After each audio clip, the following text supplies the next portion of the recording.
Bonjour tout le monde. Dans cette vidéo, je vais parler des différentes modalités de la transplantation rénale. La transplantation rénale constitue une des modalités de traitement de la maladie rénale chronique.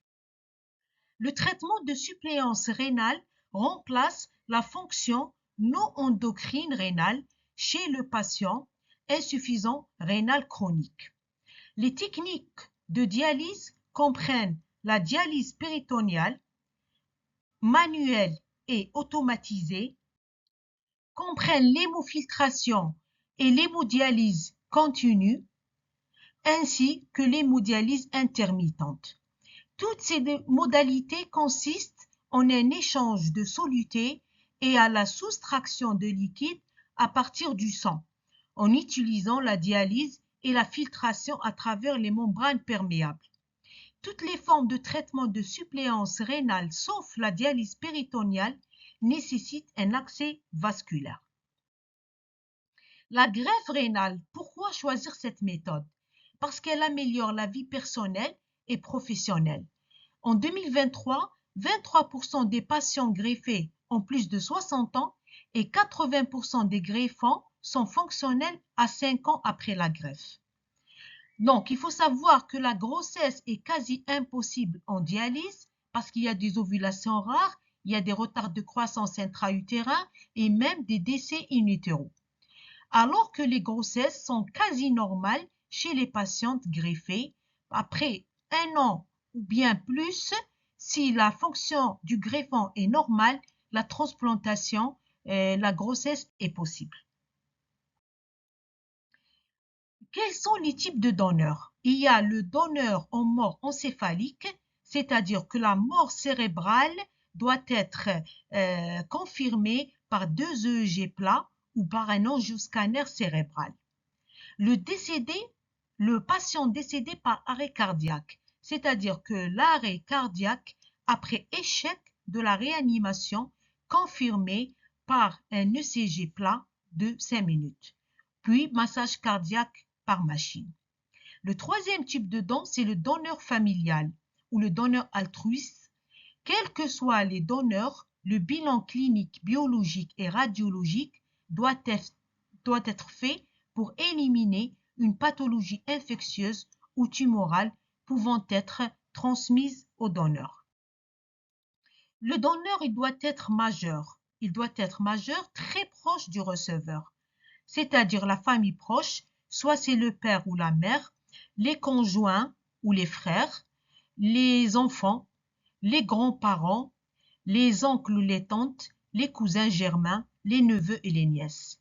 Le risque est plus faible, doit être le plus faible possible pour le donneur. Il doit être bien informé et la décision de don doit être indépendante et volontaire. Et bien sûr, il faut qu'on ait un bon pronostic pour le receveur. Quels sont les avantages pour le receveur? C'est une meilleure survie que les greffes de rein à partir de donneurs décédés, la diminution de la période d'attente en dialyse et surtout, il y a des avantages sur le plan familial, personnel et professionnel. Quelles sont les contre-indications au don? Chez le donneur décédé, les contre-indications absolues, c'est surtout le cancer, à l'exception des tumeurs cérébrales non invasives, des tumeurs cutanées non mélanotiques et non métastatiques ou bien des cancers cervicaux in situ. D'avoir une séropositivité à l'HIV ou un comportement à haut risque. Les septicémies non traitées ou non contrôlées aussi constituent une contre-indication. L'hépatite B active avec antigène HBs positif ou anticorps anti-HBC et d'avoir un DFG inférieur à 50 ml par minute. Les contre-indications absolues chez le donneur vivant sont toujours les cancers actifs sauf les tumeurs cérébrales non invasives, les tumeurs cutanées non mélanotiques et non métastatiques, ainsi que les cancers cervicaux in situ. D'avoir une séropositivité à l'HIV ou un comportement à haut risque, d'avoir une septicémie non traitée ou non contrôlée, une hépatite B positive, HBs positif et ou anticorps HBC positif, d'avoir une hépatite C positive, d'avoir un âge inférieur à 18 ans et être incapable de discernement, ainsi que des lithiases urinaires récidivantes, d'avoir un diabète ou une hypertension artérielle, une albuminurie ou une protéinurie, ainsi qu'un DFG inférieur à 70 ou 80 ml par minute. Chez le receveur, les contre-indications absolues sont le cancer évolutif non contrôlé, l'infection systémique active non contrôlée, toute condition avec une espérance de vie moins de 2 ans. L'existence d'une pathologie cardiaque ou de calcification vasculaire qui ne permettent pas l'acte chirurgical, d'avoir un trouble psychiatrique non contrôlé et bien sûr l'incompatibilité ABO ainsi qu'un cross-match en cellules lymphocytées positives.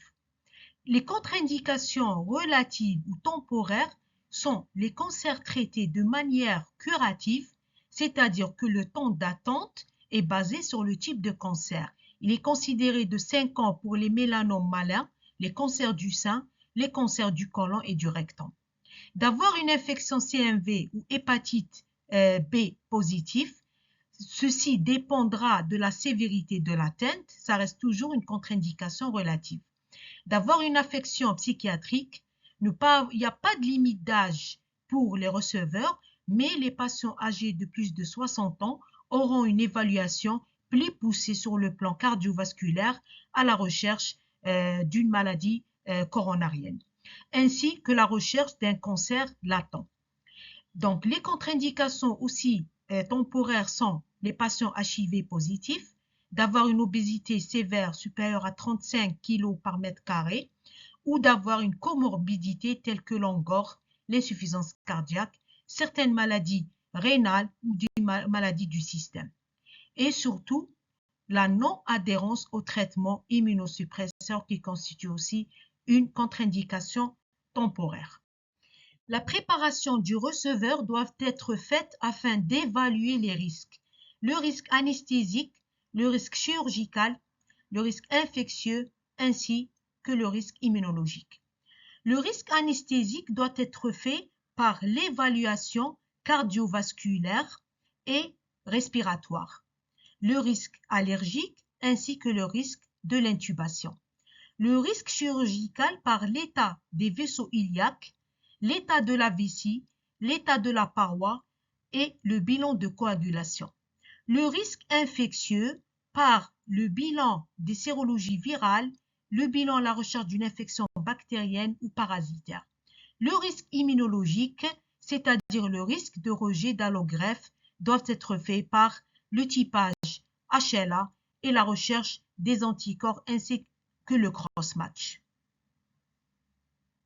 Le bilan pré-transplantation chez le receveur doit donc commencer par un bilan cardiaque avec un ECG, on le voit ici, une scintigraphie au thallium, surtout pour les personnes de plus de 50 ans. On va faire aussi une coronarographie s'il y a une anomalie ou bien un angor, ainsi qu'un échodoppler cardiaque et bien sûr une radiographie du thorax. Le bilan toujours vasculaire doit comprendre le Doppler aorto-iliaque ainsi que le Doppler des artères et des membres inférieurs à la recherche de calcification. On peut faire aussi un angioscanner aorto-iliaque ou rénal. L'artériographie est indiquée s'il y a des anomalies ou si le patient est symptomatique. On peut faire aussi un angio-IRM cérébral pour les personnes souffrantes de maladies telles que la polykystose rénale autosomique dominante. On doit faire un Doppler des troncs supraortiques à la recherche de calcification carotidienne. Dans le bilan de transplantation urologique, il faut faire une cystographie rétrograde pour le receveur. Ici, on voit que on peut avoir un reflux grade 1 à droite, un reflux grade 2 à gauche, ainsi qu'un reflux grade 3 à droite et ici un reflux grade 4 à gauche. Ce qui est important, c'est que même une TDM abdominopelvienne peut nous aider à détecter des tumeurs, par exemple au niveau du rein, et qui peuvent donc être une contre-indication chez le receveur. Dans le bilan de pré-transplantation digestif, on doit faire une échographie abdomino-rénale des voies biliaires et des reins natifs, surtout à la recherche d'une lithiase vésiculaire ou bien d'une néphrocalcinose des reins natifs. Le TDM abdominopelvien peut nous apporter des éléments, surtout quand on découvre des anomalies telles qu'une splénomégalie qu'on doit donc explorer. Une fibroscopie œsogastro-duodénale doit être faite pour dépister une infection HP, et la colonoscopie est indiquée quand l'âge est supérieur à 50 ans ou quand il y a des facteurs de risque familiaux de cancer colorectal.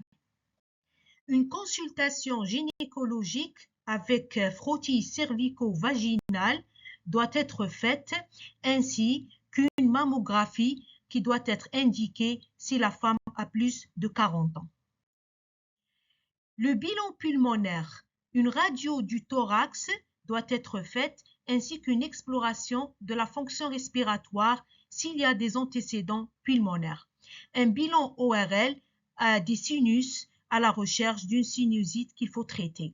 Donc, même un bilan stomatologique avec une panoramique dentaire. Un avis psychologique doit être pris, ainsi que des consultations spécialisées. En pratique, le bilan complet est adapté à chaque patient et la consultation doit comprendre la consultation avec le chirurgien transplanteur ainsi qu'avec le réanimateur anesthésique.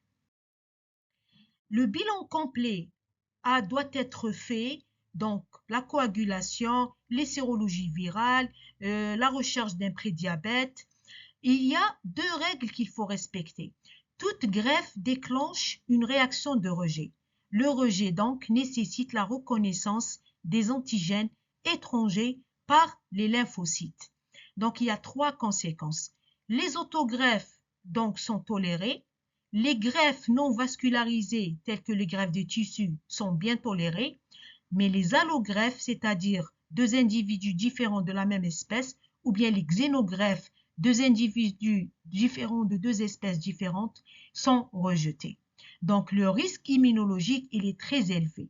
C'est pour ça qu'on doit faire un groupage sanguin ABO, la recherche et l'identification des anticorps anti-HLA, surtout s'il y a des événements de transfusion avec des leucocytes ou des plaquettes, ainsi que d'antécédents de grossesse ou de greffe antérieure. La compatibilité immunologique entre receveur et donneur, la première étape à la recherche est la compatibilité du groupe sanguin. Donc, on a toujours les règles de compatibilité dans la greffe rénale sont les mêmes que les règles de compatibilité dans le don de sang. C'est-à-dire que le O est un donneur universel, il peut donner au A et au B et au AB, et le AB est un receveur universel. La deuxième étape de notre bilan immunologique est la recherche des anticorps anti-HLA, soit par la méthode lymphocytotoxicité ou LCT, soit par immunoenzymatique ou ELISA, ou bien par la méthode de cytométrie en flux, ou bien le Luminex.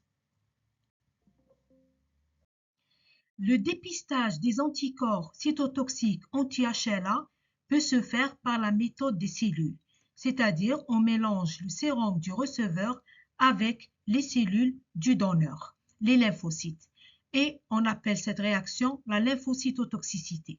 La technique de CDC ou cytotoxicité dépendante du complément repose sur les cellules T séparées du donneur quand on veut chercher des anticorps de classe 1 et sur les cellules ou lymphocytes B du donneur quand on veut rechercher des anticorps de classe 1 et de classe 2. Ici, on voit quand on mélange le sérum du receveur qui ne contient pas de DSA, on n'a pas de réaction cellulaire. Par contre, quand on mélange les lymphocytes T avec du sérum du receveur qui contient des DSA, on a l'adjonction du complément. Après cette adjonction, on peut avoir une réaction cellulaire et lyse cellulaire. La deuxième méthode qu'on peut faire pour dépister les anticorps anti-HLA est le dosage immunoenzymatique. Des molécules HLA, dans ce cas, sont purifiées et sont appliquées à des plateformes de dosage immunoenzymatique ELISA et qui vont se lier individuellement à l'anticorps anti-HLA après l'ajout du sérum du receveur. D'autres anticorps conjugués des immunoglobulines humaines sont ensuite ajoutés pour détecter et se fixer aux anticorps anti-HLA dans le sérum du receveur. La détection est effectuée par lecture de la densité optique. La troisième méthode de screening des anticorps, c'est le screening par la plateforme des microbilles. D'abord, on peut utiliser le dépistage des anticorps avec des billes de panneaux de dépistage regroupés avec plusieurs antigènes HLA de classe 1 ou de classe 2 qui sont différents. Ceci peut donner une réaction positive ou une réaction négative. Quand on mélange ces microbilles avec des sérums du receveur qui ne contiennent pas de DSA, on n'a pas de réaction de fluorescence. Par contre, quand on mélange ces anticorps DSA du receveur avec les microbilles contenant plusieurs antigènes HLA, dans ce cas, après l'adjonction d'une anti-immunoglobuline conjuguée humaine fluorescente qui va se fixer sur le DSA, on va mesurer cette fluorescence et donc on peut avoir une réaction positive qui dépend du taux d'anticorps qu'on a chez le receveur. Après avoir fait le dépistage avec les billes de dépistage, on peut faire l'identification des anticorps anti-HLA avec d'autres billes d'identification. Le principe, c'est que chaque bille est recouverte individuellement d'un antigène HLA de classe 1 ou de classe 2 d'une lignée cellulaire, dérivée donc du donneur. Ces microbilles sont conjuguées à un colorant fluorescent qui sont ensuite ajoutés pour détecter la présence d'anticorps anti-HLA dans le sérum du receveur. La détection de la fluorescence se fait par cytométrie en flux ou flow PRA ou bien par la plateforme Luminex à billes d'antigène unique qu'on appelle single antigène. Après le dépistage et l'identification des anticorps anti-HLA, la troisième étape est le cross-match ou la compatibilité croisée, surtout si les receveurs sont à risque d'immunisation, transfusion sanguine, grossesse ou bien antécédent de transplantation. On peut faire la compatibilité croisée par cytotoxicité dépendante du complément ou CDC ou bien par la cytométrie en flux FC cross-match. La troisième étape, c'est le cross-match virtuel qui permet de prévoir la réaction en lymphocytotoxicité en fonction des anticorps qui ont été détectés en single antigène par Luminex. Il est nécessaire d'effectuer un test fonctionnel ou cross-match pour déterminer qu'aucun anticorps potentiellement délétère spécifique au donneur ou DSA n'est présent ou n'a été présent chez le receveur. Dans le cross-match CDC ou cytotoxicité dépendante du complément, des échantillons de sérum du receveur sont mélangés avec des lymphocytes T et B séparés du donneur.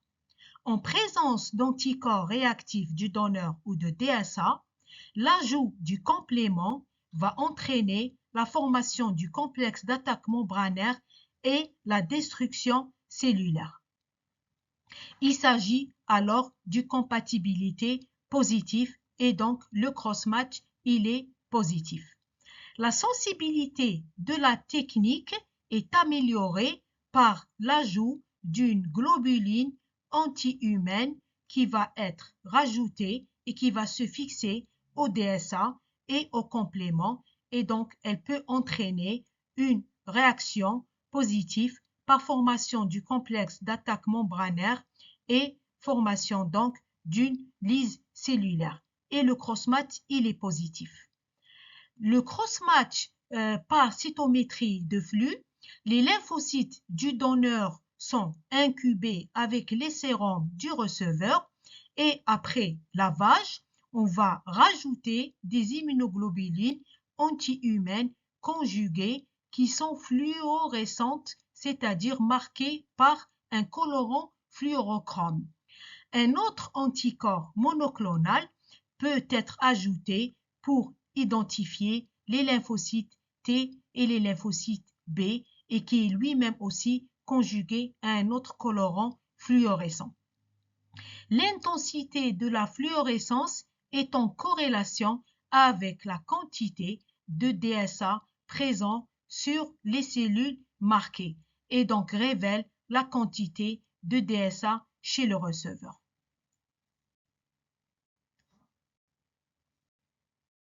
La préparation du donneur pour la transplantation rénale passe donc par une compatibilité immunologique entre le receveur et le donneur afin de diminuer le risque de rejet. La première étape, c'est bien sûr la recherche d'une compatibilité du groupe sanguin ABO. La deuxième, c'est le cross-match, surtout si les receveurs sont à risque d'immunisation. Et la troisième étape, c'est la recherche d'une meilleure concordance des identités HLA pour une meilleure adéquation possible.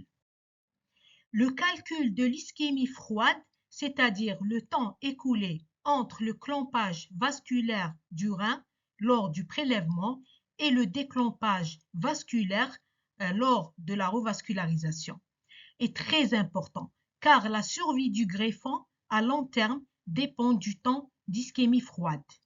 Habituellement, la transplantation rénale se fait en fosse iliaque droite car les abords vasculaires sont aisés, la vessie est à proximité et on est en extra-péritonéal. Le clombage se fait sur les vaisseaux iliaques externes pour un débit sanguin suffisant. À droite, la veine iliaque externe est plus superficielle et plus longue qu'à gauche. À l'arrivée du patient avant la greffe, il faut faire un bilan préopératoire, c'est-à-dire un ECG avec une radio du thorax et les questions essentielles sont toujours la recherche d'une immunisation récente, éventuelle transfusion, les arguments pour un sepsis ou pour une infection évolutive, est-ce qu'il y a eu des événements cardiovasculaires récents? L'examen clinique doit être exhaustif afin d'évaluer l'indication de dialyse qui peut être faite devant une acidose ou une hyperurémie ou une hyperkaliémie. L'organisation de la transplantation doit être impeccable. Dans les 2 heures qui précèdent le départ au bloc, il faut administrer le traitement immunosuppresseur, il faut faire une prophylaxie antibiotique, il faut perfuser du bicarbonate à 1,4% et surtout donner un protecteur gastrique tel que l'inhibiteur de la pompe à proton.